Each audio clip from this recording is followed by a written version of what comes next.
Today's video is sponsored by LG. Next-gen systems are on their way later this year, and so of course there has been a lot of information being dumped on both sides, Xbox and PlayStation, so much so that I just want to take a moment to kind of recap everything we know so far about both systems, and maybe throw in just a little bit of opinion about where they both currently stand and what they need to do to come back if they're, falling behind.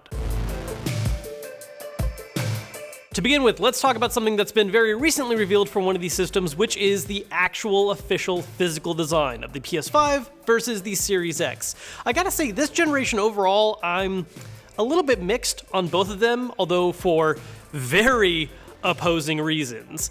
The Series X has opted for a very, very basic design. Sometimes people have complained a little bit about how the past couple systems, both for PlayStation and Xbox, have kind of just relied on the concept of being some form of black box, and the Series X has very heavily embraced this concept. It is a very simple, minimalist tower that almost looks a little bit more like a PC tower because they do show it in standing position a lot, but it does support horizontal if that's a design you prefer, although it does look a little silly in that mode. The PS5, on the other hand, as we have all now seen, is a very strong stylistic choice. Whether you love it or hate it, it is definitely making a statement in terms of trying to be something very unique looking. As a result, there's been, I think, a little more harsher divide as far as love it or hate it, but one thing we can all agree on is that it has produced a very large number of very nice memes that honestly is just great free advertising for PlayStation, which in the end just kind of works more in their favor.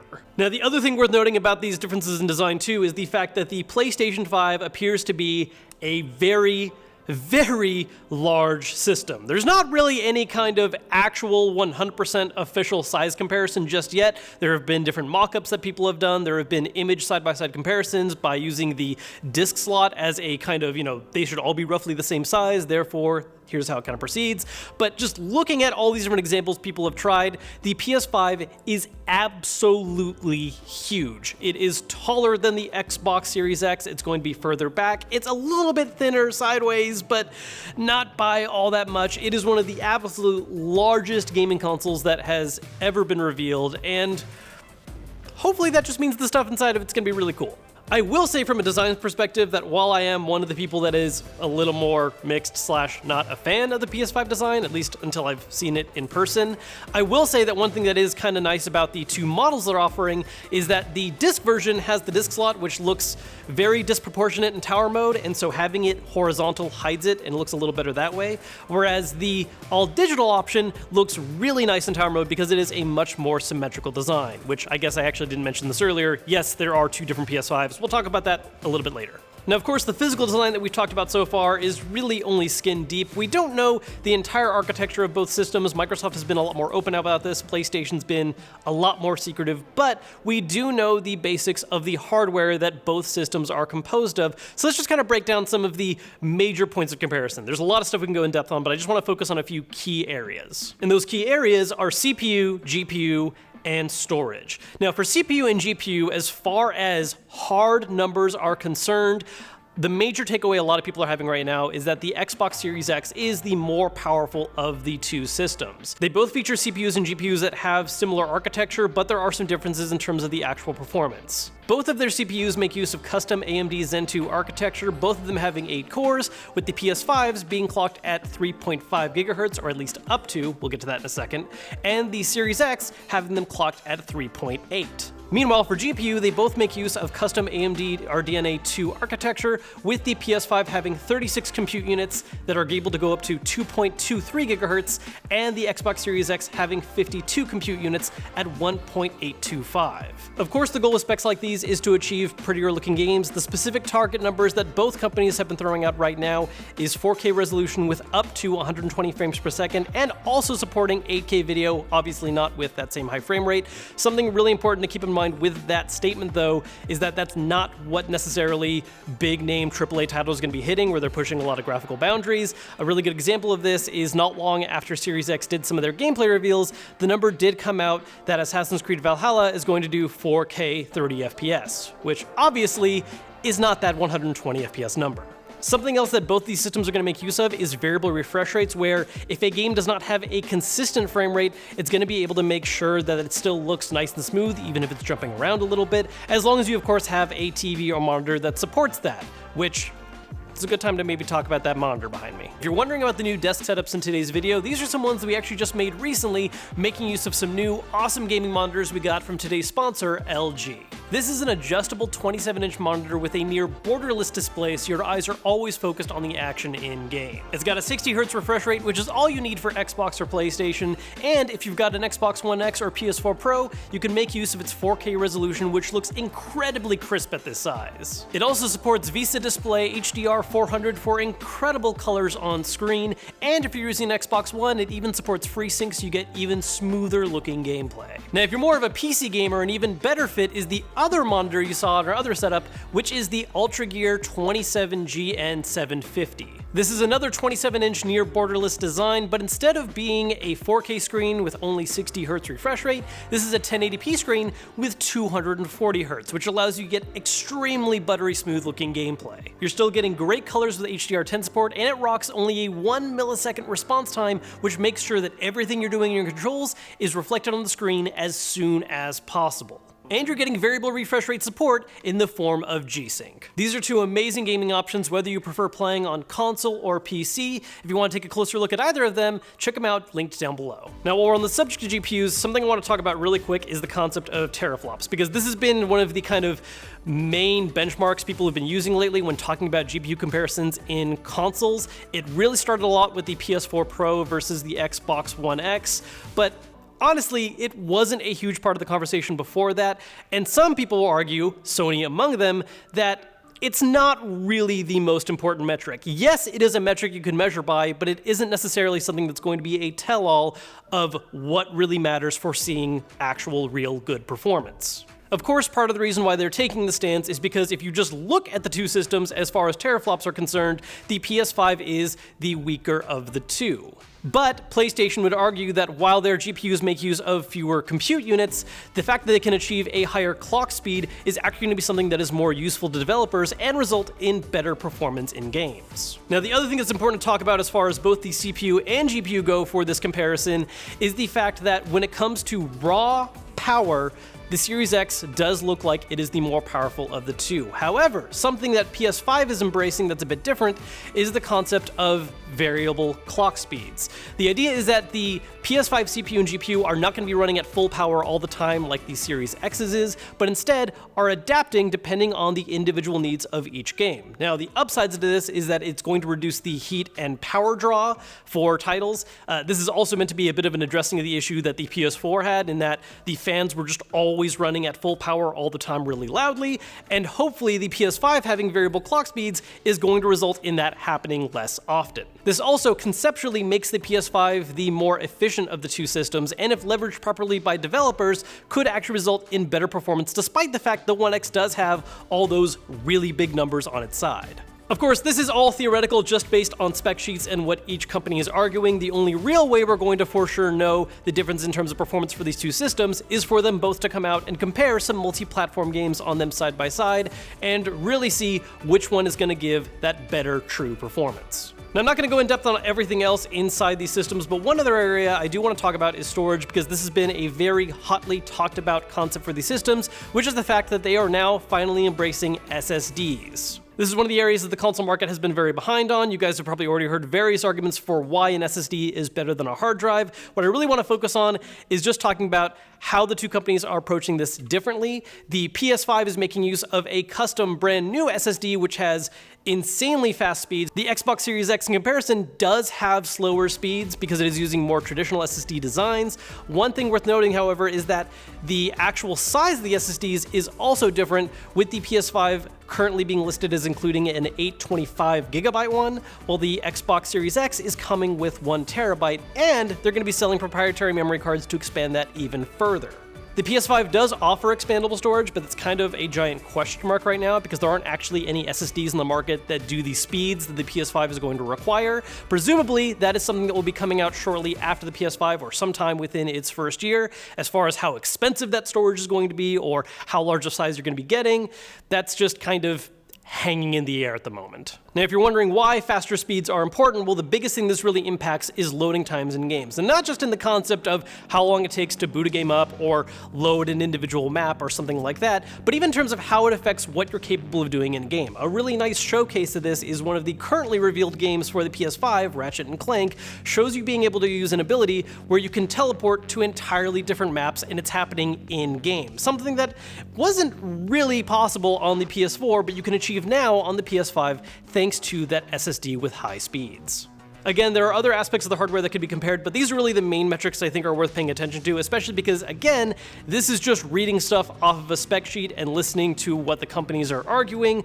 Ultimately, because of the different styles and stances the two are taking, it's going to be really interesting to see how exactly games perform compared between them. Now, as far as special features for each of these systems goes, there's still a lot of blanks for both of them, but one very hotly discussed topic is backwards compatibility, and in the case of the Series X, forwards compatibility. When it comes to backwards compatibility, this is something that Xbox has been very on top of. They've already embraced it very heavily with the Xbox One, being able to play a very large number of 360 titles and a handful of some of the most popular original Xbox titles, and so it looks like that's something that's going to be embraced further with the Series X, which should be able to play the majority of Xbox One games and all the stuff that's backwards compatible further from there. Something they've talked about, however, is also the concept of smart delivery. This is basically a way of them better supporting cross-generational releases where you can buy a game that comes out on both Series X and Xbox One, but depending on which system you play on, you're always going to get the best version of that game and you don't have to buy it again and again. So for instance, let's say you buy Cyberpunk 2077 for Xbox One. Well, when Series X comes out, whether you bought Cyberpunk physically or digitally, you can play the Series X version of this. Now, something I've seen a few people confused about is that, oh yeah, it's just going to do a boost mode. That's not what this is. This isn't playing the Xbox One version with some upscaling and special boost features.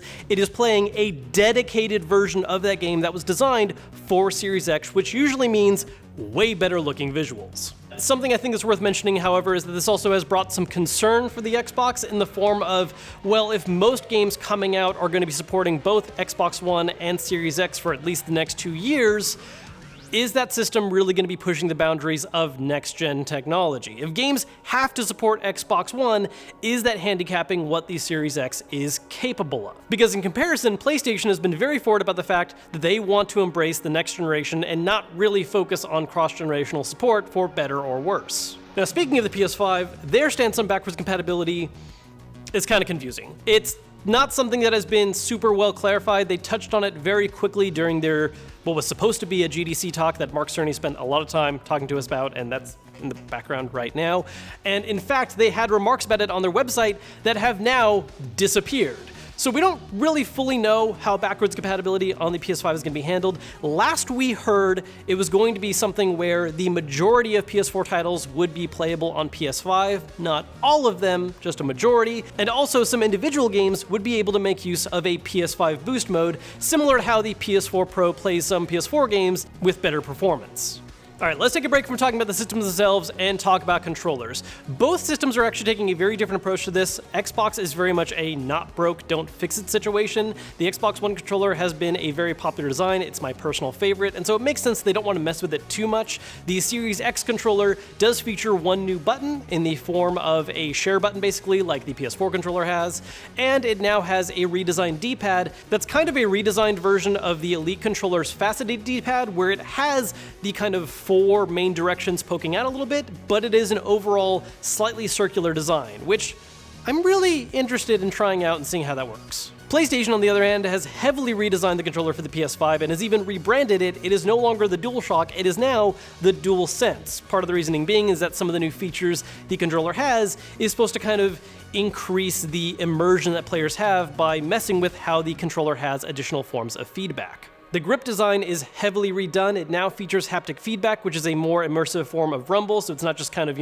one heavy shaking form for different things, but instead it can adjust the frequency it shakes, it can do light shakes, heavy shakes, all depending on what's happening in game, and even do locational within the controller itself. And I think one of the most interesting new features that they haven't talked a ton about, but I really want to learn more about, is the adaptive triggers, where the tension on triggers actually adjusts depending on what that's doing in game. So for instance, pulling a trigger to draw a bow is going to feel different than pulling a trigger for, say, a gun.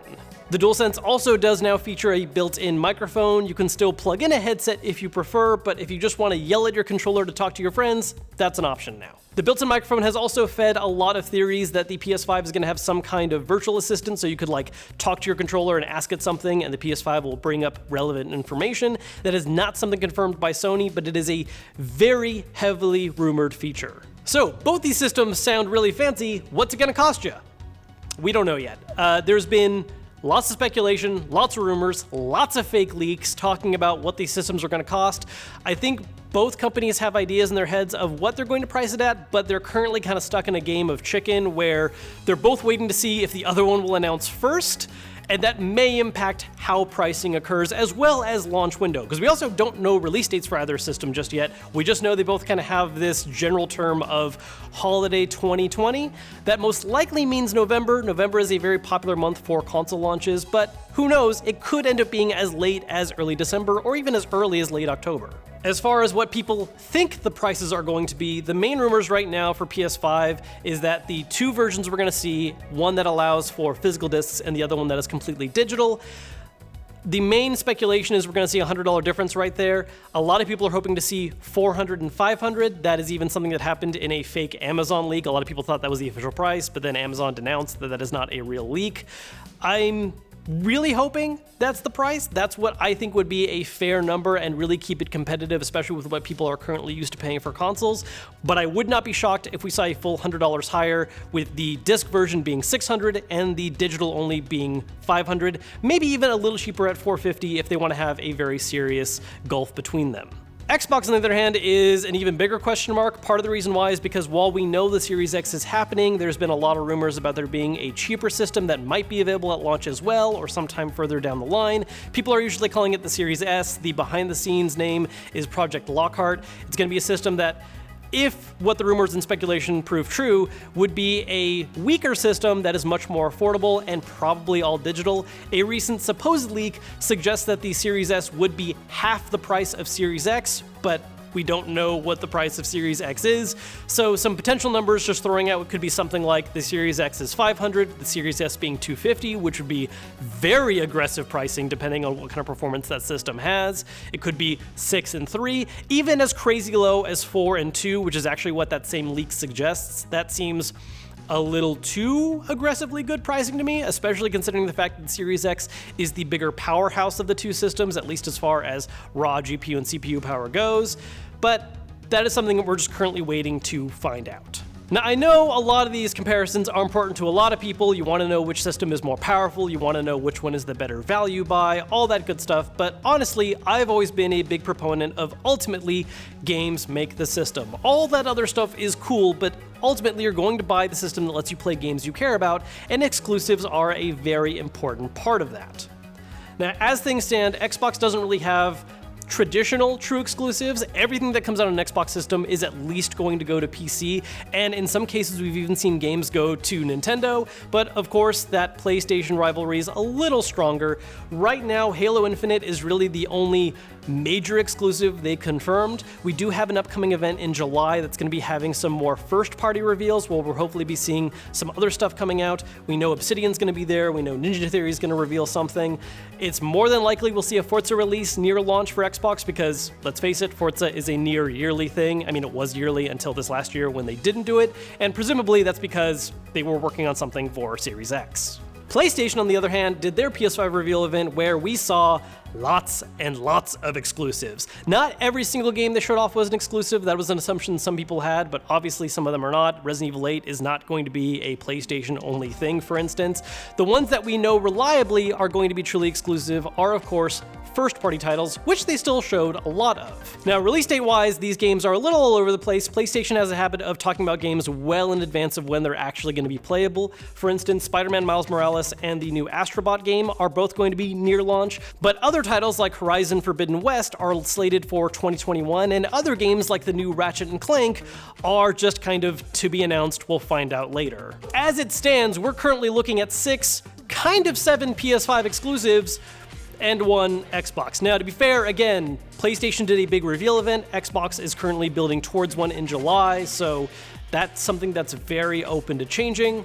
but as it stands right now, we just know more stuff for PlayStation for sure, and to be honest, that's likely gonna be the case because that was the big strength that Sony had last generation, was just having way more exclusives. This is something that Xbox is trying to fix. One of the things they really focused on at the end of the Xbox One lifecycle is that they now have a lot more developers directly underneath them, so maybe that's going to mean more exclusives, we just don't know yet. Now, if you want to talk about who's winning, at least as far as hype building right now goes, I gotta give it to PlayStation. The PS5 event was a really big boost for them, both in terms of what games they revealed and showing off the system, plus there are just a lot of people who are PS4 owners that want to stay on the same side. However, Xbox does of course have time to announce a lot more because they haven't had a big event like PS5 just had. The big one they're focused on right now is that event in July where there's a lot of rumors where it's going to be some kind of mic drop moment where we're going to have more first-party titles revealed, we're going to have a Project Lockhart reveal, so it's going to be really interesting to see once that happens. But for now, this is where things stand. So let me know what you guys think down below in the comments. Which system are you excited for? What next-gen games are you looking forward to? Are you even planning on buying a system this holiday season, or are you gonna wait till a slimmer version, or at least, sometime mid next year? Let me know in the comments, and I'll see you guys next time.